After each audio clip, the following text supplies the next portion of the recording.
দিনের উপরে যারা অটল তাদেরকে তাদের জাতি কখনো মেনে নেবে না। আচ্ছা, বাংলাদেশের একজন আলেম আছেন, এই বাংলাদেশের একজন কি আলেম আছেন, নাম তার আব্দুর রাজ্জাক বিন ইউসুফ। নাম শুনেছেন? সবাই চেনেন না? সবাই চেনেন। বাংলাদেশে আর একটা ভণ্ড আছে, তার নাম হচ্ছে তাহেরি। একে চেনেন? বাংলাদেশের একজন আলেম আছেন আসাদুল্লাহ গালিব। নাম শুনেছেন? চেনেন? বাংলাদেশের একটা ভণ্ড আছে, তার নাম ইনায়াতুল্লাহ আব্বাসী। চেনেন? চেনেন? তার মানে আপনারা ভালোদেরকেও চেনেন, খারাপদেরকেও চেনেন। আর বাংলাদেশ মানেই তো বিনোদন, জিকির আর জিকির। নিজে চোখে দেখার কথা বলছি, জিকির চলছে স্টেজে বসে বসে, আর একজন লুঙ্গিটা তুলে এরকম হুজুরের মাথা লুঙ্গির ভিতরে দিয়ে দিয়েছে, হুজুরের মাথার উপরে চেপে গেছে। মনে মনে বলছি, তুই যা পবিত্র জিনিস হুজুরের মাথায় দিয়ে দিয়েছিস, ও তো জান্নাত এমনি হয়ে গেছে। হারাম করতে লজ্জা শরমও নাই, হারা জিকির করতে করতে বাঁশ গাছের উপরে উঠে পড়ছে। দেখেছেন এগুলো? দেখেন আপনারা? কি আশ্চর্য ব্যাপার! জিকির করছে বাংলাদেশের উপরে, বাঁশ গাছের উপরে উঠে যাচ্ছে। যত বিনোদন সব ওখানে দেখবেন। কি বলছি বুঝতে পারছেন? যে কথা বলছিলাম সেটা হচ্ছে এই যে রাজ্জাক বিন ইউসুফের কিছুদিন আগে গাড়িতে ভাঙচুর চালানো হয়েছিল, দেখেছেন আপনারা? দেখেছেন? 500 কোটি টাকার মামলা দেওয়া হয়েছিল ওনার নামে। শুনেছিলেন? শুনেছেন? বাংলাদেশের প্রখ্যাত আলেম ডক্টর আসাদুল্লাহ গালিব হাফেজাহুল্লাহ দীর্ঘদিন যাবৎ জেলখানাতে ছিলেন। মুজাফফর বিন মহসিন জেলখানাতে ছিলেন। আব্দুর রাজ্জাক বিন ইউসুফ বিভিন্ন জায়গায় জলসা করতে যেতে পারেন না, পুলিশি বাধা, জনগণের বাধা। তাহেরিকে দেখেছেন জীবনে জেলে ঢুকতে? ওর বিরুদ্ধে মামলা আছে না? ওর বিরুদ্ধে কোনো মামলা দেয়, কারণ তাহেরি হক কথা বলে না। কি বলছি বুঝতে পারছেন? আমাদের আহলে হাদিসরা বুঝতে পারছে না। আমার বড় আশ্চর্য লাগে, আমরা বক্তব্য দিতে পারি আর না পারি, কিছু জানি আর না জানি। ভালো করে বুঝবেন, আমাদের আকীদা মানহাজ কিন্তু ঠিক আছে, কিন্তু আহলে হাদিস গ্রামে কিছু বেদাতীদেরকে প্রধান বক্তার আসনে বসিয়ে দেওয়া হচ্ছে। কি বলছি বুঝতে পারছেন? আর বড় বড় শাইখুল হাদিসরা সভাপতি করছেন। তাকে যখন কোনো ফতোয়া জিজ্ঞাসা করা হচ্ছে, তখন সে বলছে এটাও করলে চলবে, ওটাও করলে চলবে, অসুবিধা নাই। কি বলছি বুঝতে পারছেন না? তার মানে কি, না মরবে সাপ, না ভাঙবে লাঠি। আপনাদের এইখান থেকে ওমরপুর পর্যন্ত, বহরমপুর পর্যন্ত আমি 5টা হোটেল আপনাকে দেখাতে পারবো যেগুলো মুসলিম হাজী সাহেবদের হোটেল, কিন্তু ক্যাশ কাউন্টারের পিছনে দেখছি দুর্গা ঠাকুরের বড় ছবি, কালী ঠাকুরের বড় ছবি। ভাই এটা কি ব্যাপার? তা বলছে হুজুর লজ্জা লাগছে বলতে। কি বলছে? তাছাড়া হিন্দু কাস্টমার ঢুকবে না।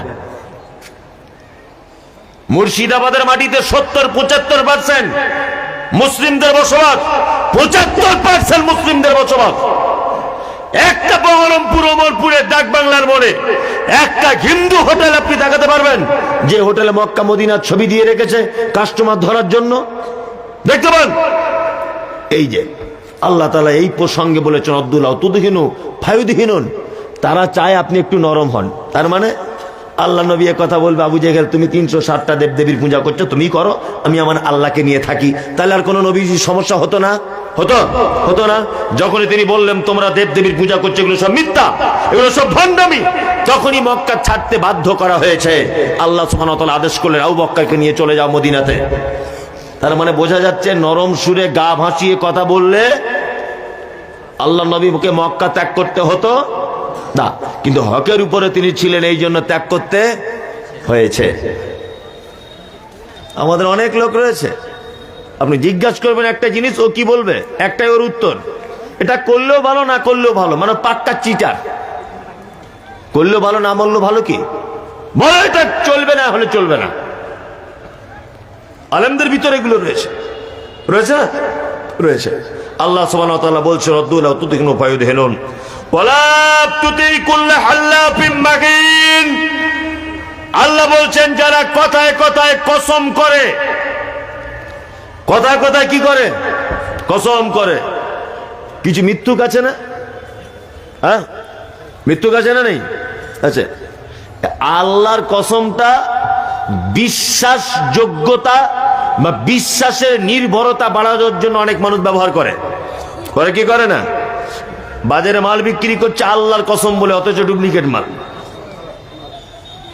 আচ্ছা আচ্ছা, আল্লাহর কসম দিয়ে মাল বিক্রি করছে, মাল কি ডুপ্লিকেট। আল্লাহু আকবার। আল্লাহ সুবহানাহু ওয়া তাআলা বলছেন আপনি তাদের আনুগত্য করবেন না। কারা? যারা কথায় কথায় কি করে? কসম করে। হাম্মাযিম মাশাইম বিনামিন মান্নাইল লিল খায়রি মুতাদিন আসিম, যারা ভালো কাজে বাধা প্রদান করে। আপনাদের গ্রামে গ্রামগঞ্জে অনেক সময় দেখতে পারেন ভালো কাজে বাধা হয়, হয় না? হয়। আমি অবাক হই, একটা গ্রামে 13টা ক্লাব, আর একটা ক্লাব তৈরি হচ্ছে, সমস্যা নেই। কিন্তু একটা গ্রামে মাদ্রাসা নেই, সেই গ্রামে একটা কোরআন শিক্ষার ব্যবস্থা করা হচ্ছে, এক শ্রেণীর লোক তার বিরুদ্ধে মিটিং করে করে বেড়াচ্ছে। এরকম আছে না নেই? আছে না? ভালো কাজে অবজেকশন আছে না নেই? আচ্ছা, আপনি গ্রামে জলসার কথা বলুন, ও বিরোধিতা করবে। গ্রামে মাদ্রাসার কথা বলুন, ও বিরোধিতা করবে। গ্রামে বাচ্চাদের কোরআন শিক্ষার ব্যবস্থা করুন, ওকে দায়িত্ব না রাখলে ও বিরোধিতা করবে। কিন্তু গ্রামে ক্লাবগুলো সিনেমা দেখছে, টিভি চলছে, খেলা চলছে, জুয়ো খেলছে, ক্যারাম বোর্ড চলছে চায়ের দোকানে, ওর কোনো মাথা ব্যথা নাই। আল্লাহ তাআলা মুহাম্মদ সাল্লাল্লাহু আলাইহি ওয়াসাল্লামকে বলছেন মান্নাইল লিল খায়রি মুতাদিন আসিম, যারা ভালো কাজে বাধা দেয় তারা অবশ্যই মহাপাপী। উতুল্লিম বাদা যালিকা জানিন আন কানা যা মালিন ওয়া বানিন, যারা কঠিন স্বভাবের এবং যারা মাল এবং সম্পদের গৌরব করে করে বেড়ায়, আপনি তাদের কাছ থেকে কি করবেন? দূরে থাকবেন।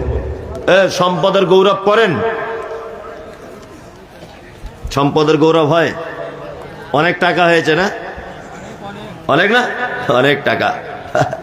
এত টাকা হয়েছে যে ভিখারিও ভিক পায় না, চামারের বেটা চামার। আচ্ছা, বিশাল টাকার মালিক হয়েছে। শুনুন একটা কথা বলি, কাউকে আল্লাহ সম্পদ না দিয়ে পরীক্ষা করে, আর যার সম্পদ বেশি হয়ে গেছে ভাববেন না যে ও খুব আরামের জন্য, না, ওকে আল্লাহ বড় পরীক্ষায় ফেলেছে। কি বলছি বুঝতে পারছেন? টাকা না থাকার পরীক্ষা খুব সহজ। সহজ না কঠিন? সহজ। আল্লাহ যদি কিয়ামতের দিন জিজ্ঞাসা করে, ফটিক, হ্যাঁ ফটিক, তুই রিক্সা চালাতিস, সারা জীবনে কি করেছিস বল?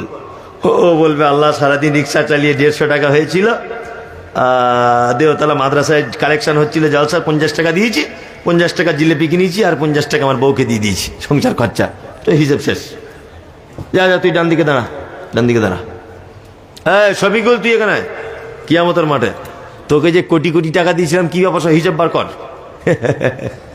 আল্লাহ, ওই যে সে ওখানে ক্রিকেট খেলা হয়, ওখানে 50,000 দিয়েছিলাম, আর ন্যাংটো মেয়ে এসে ড্যান্স করেছিল কলকাতা থেকে। আচ্ছা আচ্ছা আচ্ছা আচ্ছা, অমুক জায়গায় ক্লাব হবে, ওখানেও 50,000 দিতে হয়েছিল, কারণ আমাকে এলাকার লোক ধনী বলে জানতো, দিতে হয়েছিল ওখানে। আচ্ছা, আর কি করেছো? অমুক জায়গায় সেই মেলা হবে বলছিল, ওখানেও দিয়েছি 30,000। আচ্ছা, এবার হিসাব বার করো, সব সব বার করো, চুলচেরা হিসাব। তার মানে সম্পদ দেওয়াটাও বড় পরীক্ষা। কি বলছি বুঝতে পারছেন? ও বড় পরীক্ষা। ব্যবসা করেন তো? ব্যবসা ব্যবসা করেন? অনেক মানুষ করে না? করে। দেখবেন প্রতিদিন 500 টাকা লাভ হয়। হঠাৎ করে একদিন 1,500 টাকা লাভ হয়েছে। যে লোকটার হঠাৎ করে 1,500 টাকা লাভ হয়েছে, ও আনন্দ পাবে কি পাবে না? পাবে। খুব বগল বাজাচ্ছে, এই আজকে 1,500 টাকা লাভ করে দিয়েছি। লাভ করেছে, বাড়ি এসেছে কখন? দুপুর 2টোয়, প্রখর রোদ্দুর। গিয়েছিল ব্যবসায় কখন? রাত্রি 3টে ব্যবসায় বার হয়েছে, 2টোয় বাড়ি এসেছে। ভালো করে বুঝবেন, ও পাখা ছেড়ে দিয়ে খেতে বসেছে, ভাত খাচ্ছে। আর ঠিক এই সময়তে একটা অন্ধ লোক, 2টো চোখ নাই, বাড়িতে কেউ আছো বাপ? বাড়িতে কেউ আছো? তখন ও ভাত খেতে খেতে বলছে, তোমাদের সত্যি কোনো টাইম জ্ঞান নাই, সেটা দুপুরবেলা ভাত খেয়েও সুখ নাই, থেকে যাও তো, আরাম করে একটু খেতে দেবে না, সব সময় ভিক্ষা দাও ভিক্ষা দাও। আল্লাহ বলছে, শোন বোকা, প্রতিদিন তোকে 500 টাকা করে লাভ দিতাম, আজকে 1500 টাকা দিয়েছি কেন? ও অন্ধ, ওর দুটি চোখ নেই। ওরও বউ ছেলের জন্য 500 টাকা তোর কাছে জমা করে দিয়েছি, তুই ভাত খেতে বসবি আর ও চলে আসবে তোর দরজায়। আমি এটা দেখব যে ও অন্ধ, ওর রুজিটা এক্সট্রা তোর কাছে দিয়ে দিয়েছি, তুই ওকে ফেরত দিচ্ছিস কিনা। যদি না দিস, তারপরের দিন ব্যবসায় যাবি, তোর পুঁজি পর্যন্ত গায়েব করে দিব। আমি হলাম আল্লাহ। পারে কি পারে না? পারে, পারে। মালের অহংকার করবেন না, করবেন না। আল্লাহ মুহাম্মদ সাল্লাল্লাহু আলাইহি ওয়াসাল্লামকে বলেছেন কি, যারা মালের আত্মগৌরবে ভেঙে পড়ে তাদের সঙ্গে আপনি কোনো রকমের মিশতে যাবেন না। ওই জন্য আমি আপনাদেরকে বলছি, জীবনে যদি বন্ধু যদি করতে হয়, ধনী লোকের সঙ্গে করবেন না। এটা আমার পক্ষ থেকে আপনার উপদেশ।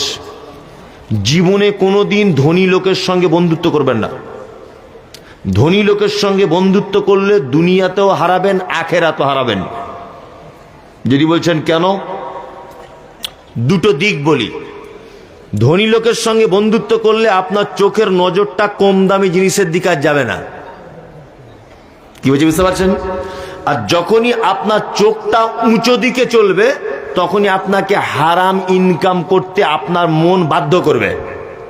বাধ্য করবে না? বাধ্য করবে। ওই জন্য গরিব মানুষের সঙ্গে বন্ধুত্ব করবেন, দুনিয়াতেও আরামে থাকবেন ডাল ভাত খেয়ে, আখিরাতে আল্লাহর দরবারেও আরামে থাকবেন, হিসাব কম। কি বলছি বুঝতে পারছেন? একদম। তবে সব ধনী নয়, কিছু ব্যতিক্রমী ধনী আছে যারা ভালো, কোনো সমস্যা নেই। কিছুদিন আগে একটা লোক মারা গেল, টাটা কোম্পানির মালিক, তার নাম রতন টাটা। নাম শুনেছেন? শুনেছেন? বেঁচে আছে? মারা গেছে। বাদশাহ শাহজাহান বেঁচে আছে, নিজের স্ত্রীর জন্য তাজমহল তৈরি করেছিলেন, বেঁচে নেই। জাহাঙ্গীর, শেরশাহ, হুমায়ুন, কেউ বেঁচে আছে? নেই। পৃথিবীতে অর্থের গৌরবে কেউ বেঁচে থাকতে পারবে? পারবে না। টাকা ইনকাম করছেন, ভাবছেন খুব মজা আছেন নাকি? দুনিয়া কেমন জায়গা, আপনাকে একটা ছোট্ট করে জিনিস দেখিয়ে দিই। চাচা আপনি এখানে আসুন তো, নীল চাদর পরে আপনি এখানে আসুন, আসুন। আমি কিছু ধরবো না, এখানে আসুন। কই? এখানে আসুন। ধরবো না কিছু, এখানে আসুন। আরে ভয় নেই, আমি কি মারবো আপনাকে? আসুন। কি আসতেই চাইছে না, আপনি এখানে আসুন, এখানে আসুন। আপনার কোনো টেনশন নেই, এখানে আসুন। দুনিয়া কেমন জায়গা, আপনাকে ছোট্ট করে একটা জিনিস বোঝাচ্ছি আমি। কি নাম আপনার? ফিরোজ? তফিজুল, ভালো নাম। আপনার আব্বা বেঁচে আছে? কতদিন আগে মারা গেছে? 20 বছর। সত্যি কথা, আপনি তো মিথ্যা কথা বলেন না, সত্যিটা এবার আমার সঙ্গে বলুন যে এই 20 বছরে আপনার আব্বার কবর দেখতে যান, কবরের কাছে গিয়ে দোয়া করেন, সত্যিটা বলুন। করেন না তো? যান, যান গিয়ে বসুন। এর নাম পৃথিবী। এর নাম কি? পৃথিবী। এই লোকটার আব্বা যতদিন বেঁচে ছিল ইনকাম করেছে ওর ভবিষ্যতের জন্য, করেছে না? তার আব্বা 20 বছর কবরস্থানে শুয়ে আছে, ও 20 বছরে একদিনও যায়নি কবরের ধারে যে আল্লাহ আমার আব্বাকে তুমি একটু ক্ষমা করে দাও। একদিনও টাইম পাইনি। ভালো করে বুঝবেন। আপনি এখন কি ভাবছেন? কি ভাবছেন আপনি? 5 তলা বাড়ি করেছেন, কোটি কোটি টাকার মালিক হয়েছেন, তাই না? আপনি আজকে রাতে মরে যান, আপনার বড় বেটা ইমাম সাহেবকে বলবে, আরে লাশ বেশিক্ষণ বাড়িতে রাখতে নেই, তাড়াতাড়ি দাফন করার ব্যবস্থা করুন। আপনার কোটি টাকা দিয়ে তৈরি করা বাড়িতে আপনার বড় বেটা বলবে লাশ বেশিক্ষণ বাড়িতে রাখা যাবে না, তাড়াতাড়ি বার করো। আপনি কবরে শুইয়ে দেওয়া পর্যন্ত খুব জোর হলে চক্ষু লজ্জার খাতিরে 2-3 দিন আপনার ছেলে মেয়েরা কাঁদবে, তারপরে বলবে রোডের ধারে টামি লুবো, ওইখানকার 1.5 বিঘেটা আমার, আমি নিচের তলায় থাকবো না, আমি আন্ডারগ্রাউন্ড মালটা লুবো। এই নিয়ে হিসাব বাকি করতে করতে করতে করতে কেটে যাবে। আপনার কবর শিয়ালে খুঁড়ে দিল না আপনার লাশটাকে কুকুরে তুলে নিয়ে চলে গেল, কোনো খোঁজ থাকবে? জ্বলন্ত প্রমাণও। কি বলছে বুঝতে পারছেন না? ওই জন্য বলছি, অর্থের অহংকার করিয়েন না। আপনার অর্থ যেটা আছে, আর একটা মজার কথা আপনাদেরকে বলে দিই, সেটা হচ্ছে এই যে আপনার অর্থ থাকা অবস্থায় আপনি আল্লাহর রাস্তায় কিছু খরচা করে যান। আপনি মারা যাবার পর, আচ্ছা আজকে এখানে যারা জলসা শুনতে বসে আছেন, বাপ মায়ের নামে দান করেছেন কারা কারা, হাত তুলুন তো। আজকে এই জলসায় বাপ মায়ের নামে কারা কারা দিয়েছেন, হাত তুলুন। 1 2 তুলুন। 1 2 3 4 5 6 7 8 9 10 12 14 16 18 জন, 19 জন। ভালো করে বুঝুন। তাহলে এখানে 19 জনের বাপ মারা গেছে, তাই? তার কারুর বাপ মারা যায়নি তো? 19 জনের বাপ মারা গেছে, আর কারু যায়নি তো?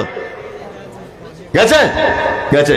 তার মানে আপনি যেমন আজকে রাতে আপনার আব্বার কথা ভুলে গিয়েছেন, ঠিক তেমন আপনি মরে যখন কবরে শুয়ে থাকবেন, আপনার কবরে আযাবে আপনি গ্রেফতার হয়ে যাবেন। আপনার আফসোস হবে যে আজকে দেওতলা মাদ্রাসায় জলসা, আমার বেটা কেন একটু আমার কথা স্মরণ করে 2,000 টাকা দেয় না, আমি কবরে বড় বিপদে। আমার বেটা কেন 50টা টাকা আমার নামে দিচ্ছে না, আমি বড় বিপদে। সেদিন আপনার বেটা আপনার জন্য খরচা করবে কি না? আমি কোরআনের আয়াত একটা একটা করে বলে আপনাদেরকে যুক্তি তর্ক দিয়ে বোঝাচ্ছিলাম। এবার আপনাদেরকে হৃদয়ে স্পর্শী কয়েকটি কথা বলে রাখছি। আচ্ছা, উত্তম দান, তার নাম সাদকায়ে কথা বলুন জারিয়া, তাই তো? এখন আপনি ওই ডাক বাংলা হোটেলে খাচ্ছিলেন, একটা বউ একটা বাচ্চাকে নিয়ে হোটেলের বাইরে দাঁড়িয়ে আছে, তা আপনার কাছে কিছু চাইছে। আপনার মনে দয়া হলো ওই বউটাকে আর বাচ্চাটাকে হোটেলে 2 মুঠো খাইয়ে দিলেন। বলুন তো, এটা সাধারণ দান না সাদকায়ে জারিয়া? কি সাধারণ, তাই না? জি। তাহলে জারিয়া কাকে বলে? কাকে? এই যে মসজিদের ছাদ ঢালাই হচ্ছিল, 1 কুইন্টাল রড দিলেন, এটা কি? যারা স্টেজে আছেন, স্টেজের বাইরে এটা শুনবেন। তাহলে মসজিদে 1 কুইন্টাল রড দেওয়া, এটা কি? সাদকায়ে জারিয়া। আর মাদ্রাসায় দেওয়া, কথা বলুন, সাদকায়ে জারিয়া। এবার আপনাদেরকে বলছি, একটা ছেলের পাতলা পায়খানা হচ্ছে, আর ও মাঠে পায়খানা করতে গিয়ে ওর পাছাতে বিষাক্ত সাপ কামড়ে দিয়েছে। ওর মা ধরে ধরে ওকে ডাক্তারের কাছে আনলো। ডাক্তার কাছে বলছে আজকে সারাদিনে প্রায় 20 বার পাতলা পায়খানা হয়েছে, আর এই মাত্র সাপে কামড়ে নিয়েছে। বলুন তো, জ্ঞানী ডাক্তার হলে কোন ঔষধটা আগে দেবে? বলুন, আমার ভাষা বুঝতে পারছেন না? কোনটা? সাপে কাটারটা। আরে পাতলা পায়খানা তবু আরো 4-5 বার হলেও বেঁচে থাকবে, কিন্তু সাপের বিষটা না নামলেও মরে যাবে। মরে যাবে না? তার মানে বুঝতে হবে যে আমাদের কোনটা আগে চিকিৎসা করা দরকার। কি বলছি বুঝতে পারছেন? মাদ্রাসাতেও দান করা সাদকায়ে জারিয়া, মসজিদে দান করাও সাদকায়ে জারিয়া। তাহলে আমাদেরকে বুঝতে হবে কোন সাদকায়ে জারিয়াটা আমাদের এখন জরুরি। 1, মসজিদে দান করেছিলেন 1 কুইন্টাল রড। আচ্ছা বলুন, 100 বছর পরে হলে এই মসজিদ ভাঙা হবে কি হবে না? হবে, হবে। ভেঙে আবার নতুন করে করা হবে ওই জায়গাতে, হবে না? হবে। এইবার বলুন, আপনার যে 1 কুইন্টাল রডটা যে মসজিদে দিয়েছিলেন আপনি, এই রডটা 100 বছর পরে আর থাকবে না, ভাঙড়িওয়ালার কাছে বিক্রি হয়ে যাবে? বিক্রি হয়ে যাবে। তার মানে আপনার আর জারিয়াটা টিকে থাকলো না। এবার আসুন, আপনি তো খুব চালাক, সব ব্যাপারে ভালো বোঝেন। কি বললাম বুঝলেন না? মাদ্রাসায় দেওতলাতে আপনি 1000 টাকা দিয়েছেন, ওই 1000 টাকাতে একটা বিল্ডিং করা হয়েছে, একটা রুম। ওই রুমের ভিতরে 20 জন কোরআনের হাফেজ হচ্ছে, ছাত্ররা থাকে। ওরা যতদিন পর্যন্ত হিফজ করবে, এই যে আপনার 1000 টাকার ইট রয়েছে ওই ঘরটায়, আপনি না কি পাবেন? পাবেন কি পাবেন না? পাবেন। এবার ওই 10 জন ছেলে হাফেজ হয়ে যাবার পরে একজন আবার আমতলা মাদ্রাসায় চাকরি করছে, ও আরো 20 জনকে হাফেজ করছে শিক্ষক হিসাবে, সে আরো 20 জনকে করছে, সে আরো 20 জনকে করছে। আপনি যে 1000 টাকা দিয়ে ইট দান করেছিলেন, কিয়ামত পর্যন্ত এই কোরআনের হাফেজদের সিলসিলা থাকবে না যাবে? থাকবে, থাকবে। ওই জন্য আমি মনে করি এই মুহূর্তে সব থেকে বেশি নেকি মাদ্রাসায় দান করা, মসজিদে নয়। কে বলেছে তোমাকে এসি লাগাতে হবে মসজিদে, মার্বেল পাথর কিনে দিতে হবে? কে বললো? টিনের মসজিদে যে নাকি মাটির মসজিদে একই নাকি, এসি মসজিদে একই নাকি। কি বলছি বুঝতে পারছেন? নামাজ পড়তে টাইম লাগে কতক্ষণ? 15 মিনিট। 15 মিনিটের জন্য আপনি 3 লাখ টাকার এসি টাঙিয়েছেন মসজিদে। আর মাদ্রাসার সাইকুল হাদিসা মানুষের দরজায় গিয়ে চেক কেটে কেটে, রমজান মাস আমি তো নিজে চোখে দেখা, কলকাতার অজস্র মসজিদে বড় বড় সাইকুল হাদিসা মশার কামড় খাচ্ছে আর মাদ্রাসার দান তুলছে। আর আপনি মসজিদে টাইলস বসাচ্ছেন। এ যুক্তি কে দিল? যে জাতি কোরআন শিক্ষার জায়গায় দান না করে মসজিদে 5 লাখ টাকার এসি কিনে দেয়, এ জাতির কোন সিদ্ধান্ত সঠিক হতে পারে না। কোরআন শিক্ষার ব্যবস্থা যেখানে, দান এখানে করতে হবে। বলছে ঈদগাহের কালেকশন, ঈদগাহে কত বলছে? আমার নামে 1 লাখ। কে বলেছে তোমার ঈদগাহ টাকা দিতে? কে বলেছে? ওই টাকা মাদ্রাসায় দেন, 5টা ভালো ছেলে তৈরি হোক, শিক্ষকদের কষ্ট কমুক। আপনার টাকায় একটা ছেলে যদি কোরআনের হাফেজ হয়, কিয়ামত পর্যন্ত আপনি কবরে শুয়ে শুয়ে নাকি পাবেন। তার মানে আমরা সাদকায়ে জারিয়া কোনটা কখন বেশি প্রয়োজন এটা আমাদের দেখা লাগবে কি লাগবে না? লাগবে, লাগবে। আপনাদের কাছে বিনীত অনুরোধ, দেওতলা মাদ্রাসা আজকে মনে হয় 59তম জলসা, তাই নাকি? 59তম জলসা। মুহাম্মদ সাল্লাল্লাহু আলাইহি ওয়াসাল্লাম তিনি বলেছেন, ইত্তাকুন নার ওয়ালাউ বিশিক্কি তামারিন। তোমরা জাহান্নাম থেকে বাঁচো, যে কোনো মূল্যে বাঁচো। বাঁচার কোনো উপায় নেই। তুমি যে খাজুর খাচ্ছিলে বা তোমার হাতে যে খাজুরটি আছে, এই খাজুরটিও আল্লাহর রাস্তায় সাদকা করে তুমি বাঁচো। কি বলছি বুঝতে পারছেন? এখানে যারা বসে আছেন, আমি আদায়কারী বক্তা নয়, আমার দেখতে ইচ্ছা করছে 10 জন মানুষ আপনারা বলুন, রাত এখন 3টে বাজতে যাচ্ছে, যে আমি আমার আব্বা মা মারা যাক আর বেঁচে থাক, আমার আব্বা মায়ের জন্য আমার পক্ষ থেকে আমি 5,000 টাকা দিলাম। একটা লোক বলুন তো, একটা লোক বলুন। আমি জানি আপনি দিয়েছেন, আপনি আরেকবার বলুন। এত রাত্রে আমার শেষ পর্যায়ে আমার আব্বা মায়ের জন্য আমি নিয়ত করলাম 5,000 টাকা দেবো। আমি কেউ আছেন এখানে? একটা লোক যদি আপনি বলেন। আমি জানি আপনারা সবাই দান করেছেন, কিন্তু এর ভিতরেও বাদ আছে, অনেক লোক আছে না নেই? আচ্ছা, একটা লোককে বলতে পারবেন? যদি বলছেন 5,000 টাকাটা খুব ভারী, আপনি 1,000 টাকা বলুন। আছেন? আছেন কেউ এখানে? একজন। তাহলে একজনই আর কি বুঝেছে ব্যাপারটা। 2 জন, 3 জন, 4 জন। আমি 50,000 টাকা না হওয়া পর্যন্ত ছাড়ছি না। আপনি চলে গেলেও আমি একাই বলবো। কজন হলো? ওই একজন, ওই একজন পিছনে। এইগুলো কি করে কালেকশনটা হবে?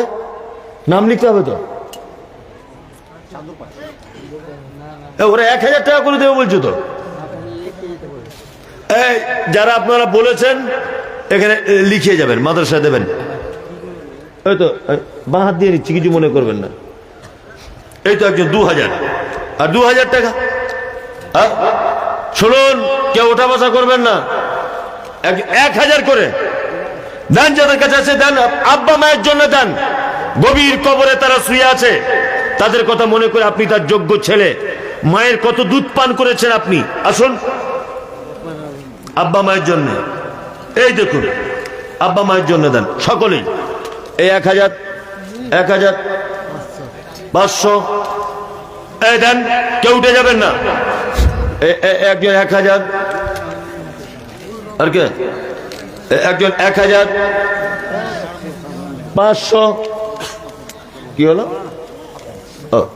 এই দেন 1,000। আসুন, একজন 500। মসজিদ ভাঙা দোয়া না বলে যাবেন না, তাহলে এতক্ষণ যে নেকি পেয়েছেন এই নেকি থেকে আপনি বঞ্চিত হয়ে যাবেন। এটা আল্লাহ রসুলের হাদিস যে মসজিদ ভাঙা দোয়া বলে আপনাকে উঠতে হবে। 500 টাকা আপনি দেন, আপনার আব্বা মায়ের জন্য দেন। তারা কবরে শুয়ে আছে, বেঁচে আছে, যে অবস্থায় আছে আপনি দেন। আর কেউ নেই। শুনুন, টাকা আপনার পকেটে আছে, দিচ্ছেন না।